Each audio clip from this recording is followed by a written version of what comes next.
All right. What is going on, ladies and gentlemen? How is it going? I am Is There No One Else? And in today's video, we are going to do an overview of the 8.1.2 patch notes, going through the PvP changes, stuff that I wanted to highlight and show, and then just overall thoughts. Thoughts on week 3 of the PTS and the changes. And yeah, that's what this video is. So this set of patch notes had a lot of standardization for ground-based healing over time and damage over time effects. I'm not going to go into a ton of them because, frankly, most of them don't matter for PvP. You can move out of them. It's just not that big of a deal in most situations. Obviously, some of this stuff is good. You can feel free to go check the patch notes for yourself. But the bigger changes are Spirit Guardian, the mitigation set, got more health added to it. Before it would die, week 1 of the PTS, it would die if it took 30,000 damage. If you took 30,000 damage, now it's 300,000, which is a lot better for outnumbered PvP. It's a lot better for Necromancer tanks and everything. Having mitigation attached to something where you take damage just doesn't make sense to me. Like, the more damage you take, the less chance you have mitigation. But this is now usable. It'll probably go back on my bar. Week 1 iterations, it was not going to be on my bar. There was just no point in running this over a skill like Revealing Flare, where you get major protection without having to worry about anything dying. So, but yeah, it is a much better skill now. So that happened. Veiled Strike for the Nightblade. This is the concealed weapon and surprise attack initial thing. No longer has a stun from flank. And I've seen a lot of people talk about this, and some people think it's a burf. We're going to keep that in there. Some people think it's a buff, and some people think it's a nerf. It's a burf. It's probably both. And I wanted to explain why. So the guaranteed stun is currently good. Like, obviously it's good, especially you guys fighting outnumbered. You know what it feels like to have somebody constantly stunning you every 6 seconds with their spammable. It's very, very annoying to deal with fighting outnumbered. Very good stun for that reason. And yeah, losing that is going to be problematic for a lot of Nightblades. To me, it's a buff because now we can coordinate another high damage ability attack with a stun. So I can hit a surprise attack from flank, get a guaranteed crit, and then I can, if it procs off balance, I can medium weave stun and then hit into an in cap or spec bow. Or if I have 120 ult, I get the surprise attack with the in cap and the spec bow. So it's chaining one more attack into your stun combination. And the problem with Nightblades in general is due to global cooldowns, due to the speed of spectral bow.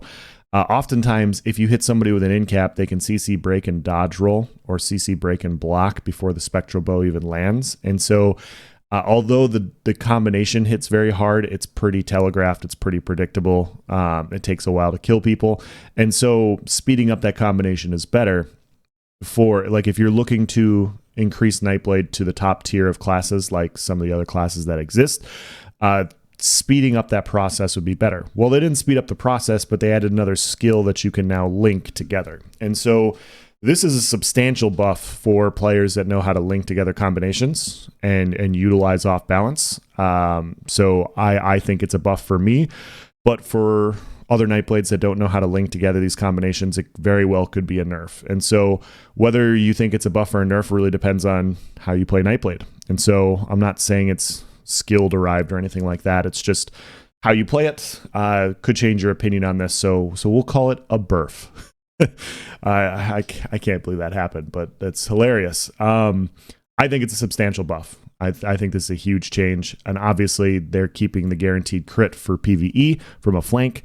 Another buff to an already good spammable. I've already said it a few times. These are the types of changes that lead to classes getting gutted. And yeah, if you're a Nightblade, you should be happy about it in the short term. In the long term, I'd be a little bit concerned about, Stam Sorc-like changes. So, but it is what it is. That's all we can talk about without rambling on for minutes on end. Shadow Cloak got a small nerf to the percent of your missing health from 17 to 20% to 11 to 14. Some people are showing me 40k health plus Nightblades that are still very bursty. We're getting 6k Dark Cloak ticks at low health, which is pretty high for a hot. So getting that reduction makes a lot of sense to me. A heal over time probably shouldn't be ticking for that much in any circumstance. So yeah, that reduction made sense to me. Crystal Weapon got a buff in its initial damage on its first attack. I don't know how good it is. Some people were saying it was comparable to Crushing Weapon. I haven't tested it myself. You guys, if you can hop on the PTS, feel free to test it yourself. I'll provide my opinion when I get on there for Stamsork. But yeah, it did get a change. It's no longer completely gutted. It reverted it back a little bit. I don't know. We'll have to test and see how it is. But that there is a change there for the better. How much better? I don't know. Arctic Blast got a substantial buff. Arctic Blast is the heal for Wardens. It now stuns on instant cast instead of waiting for 2 ticks. This is going to be a very, very good skill defensively. If people jump on you and you take damage, you CC break, you hit this, everybody around you is going to take a stun. Very nice in that regard. I don't know how well this is going to work offensively. Like, you'll still be able to link up offensive things and everything by hitting a heal. But it will be arguably the best defensive skill that Wardens have. Like, having people off of you the minute you start taking damage and you have to hit your hot, pretty valuable. Gonna make a move pots even more important for melee, especially if you're fighting a Warden. So those changes are pretty substantial. Plague Break no longer procs on everybody. Like, it procs one person per the effect with a cooldown now. So now Plague Break is officially nerfed, in my opinion. Before, they were trying to nerf it and they accidentally buffed it by allowing it to proc on multiple people, meaning chained effects. Like, if one person dies, like, everybody dies. Plague Break was going to be ridiculously overtuned. People were going to die very quickly. It now officially has a nerf, in my opinion. I would say that this is a nerf. Nocturnal's Ploy did get adjusted. It doesn't work on delayed ticking events. So if you have dots that proc status effects, those status effects will not proc Nocturnal's Ploy, which is a good change. It also doesn't work on skills like Sub-Assault, which is part of the Warden damage kit. It doesn't work on Crushing Weapon, which was going to be the most problematic. You also can only get one sourced effect of the set. Like, you go on a personal cooldown, so 5 people can't remove 5 buffs from you every 2 seconds. By casting it, you get 1 buff removed every 2 seconds. So they did change Nocturnal's Ploy quite a bit. I still think it is extremely overtuned and busted because of skills like Elemental Drain being free. You're just going to be able to weave it more. And so having this type of set attached to free cast abilities like Elemental Drain is problematic because it doesn't cost you anything to do it. So whether you want to add a cost Elemental Drain or have this set be a debuff set, like every 2 seconds when you apply this, you apply a debuff, I think that makes a lot more sense than removing somebody else's buffs. I've already done a big video on this. They did change this. They made it better, but it's still extremely broken in my opinion. And so we'll do tests on it on the PTS and everything and go through it. But as it still stands, it is going to be the best set in PvP. And if it goes live the way it is, you should definitely run it. But yeah, those are the overall changes, overall thoughts on this. There's a lot of good in here, guys. Like, there's a lot of good changes, just like the week 1 patch notes. There's a lot of good changes. The biggest thing that I've been seeing on my Discord and reading the patch notes or reading the forums, React Faster did a really good video talking about, or a really good forum post talking about how damage is very low on dueling on the PTS. A few more of my friends that in my Discord that also duel have said that it is a stalemate central on the PTS. Damage is low. Light attack scaling has impacted people's ability to kill each other 1v1. And why does that matter for overall PvP? Well, if really good players can't line up bursts to kill each other in a 1v1 situation, when all of a sudden, and when they're running all damage sets, all damage CP, and there's not enough damage to kill people, the problem you add in is when you go to open world, typically you throw on a mitigation set, and if you're running in any sort of group, which is 95% of the population, you have sources of healing over time effects, whether it's an actual healer or cross heals through intensive mender, radiating regeneration, whatever. Layering on different hots in open world is going to make this patch extremely tanky. And so it's going to be very hard to kill people. We're looking at a tanky meta right now. during week 3 of the PTS. And yeah, so some damage needs to come up from a PvP perspective. Now, whether you increase damage over time effects, whether you increase spammables or burst abilities, or you revert some of the light attack damage back so light attacks do more damage than what they currently do, all these sorts of changes could go into place to buff overall damage to make it not as tanky. Now, ignoring my personal thoughts on Nocturnal's ploy, whether you guys agree or disagree with me, it doesn't matter. Let's just talk about how the set functions. If it exists in PvP, what it's going to do is it has the ability to strip away your sustain. It has the ability to strip away your major brutality, your major sorcery, whatever. And so if people are already tanky, if they're already tanky in 1v1 situations running full damage sets, when you go into Cyrodiil, and people will be running Nocturnal's ploy, you will be running across it. I've already shown that on some specific builds, it takes away 15% plus of your damage by removing sets from the game, buffs from different sets from the game, as well as your major brutality, major sorcery, minor sorcery.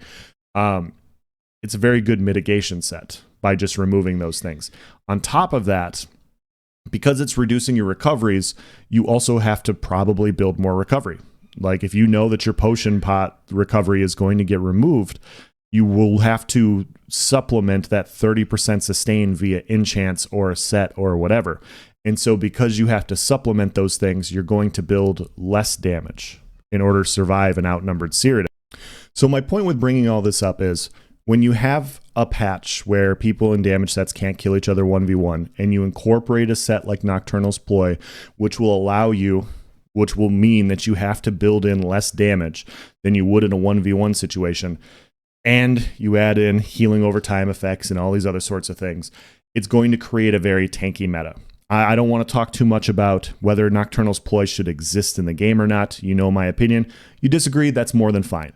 But we can at least acknowledge what it does, and we can state that from a PvP perspective, a very, very tanky meta where nobody dies is not very fun. And that's my point of view right now. So overall thoughts from a PvP perspective, we're week 3 of the PTS. There's a lot more good changes than bad, but the bad is drowning out the good, because the bad is very bad as it stands right now. It's plenty of time for changes to come into effect to adjust things to make this patch a lot better than what we currently have.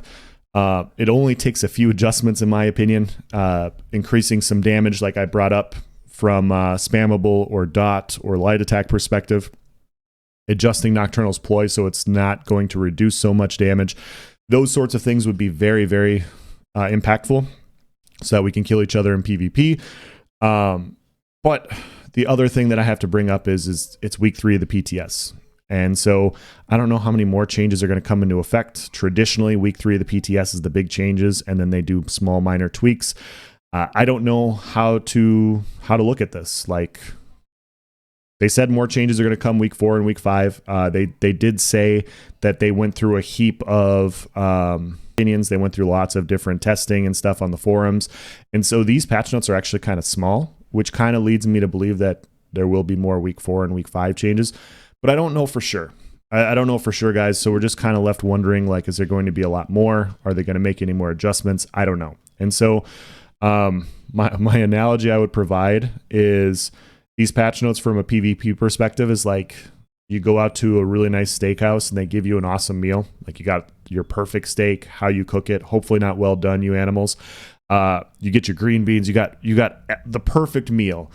And then a horse comes out and just takes a shit on the floor. And the meal is great, but there's horse shit on the floor right next to you. And so it smells, and you ask the waiter or the waitress to remove the horse shit, and then they replace it with cow shit. And it's not really accomplishing the goal. So, like, if you reenacted that scenario and you told your friends about it later, like, yeah, you know, I went to the steakhouse, a horse pooped on the floor. You're not going to talk about how good all the other things were. You know, you're talking about the horse shit.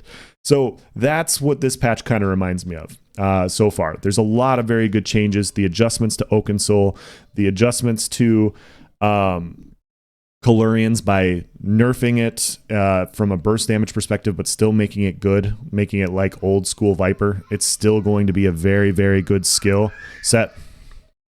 All these sorts of things coming into play. There's a lot of good adjustments in here. Changes for wardens are very good. All these things are good, but Nocturnal's ploy and the overall damage are just making it going to be a patch where it's so tanky, it's just drowning out all the good. And so hopefully these adjustments are made. There's still plenty of time for that, but we'll see if that happens. Those are my thoughts. Those are my opinions. I want to hear your guys as well. Let me know in the comment section. As always, guys, thank you for watching. Have a nice day.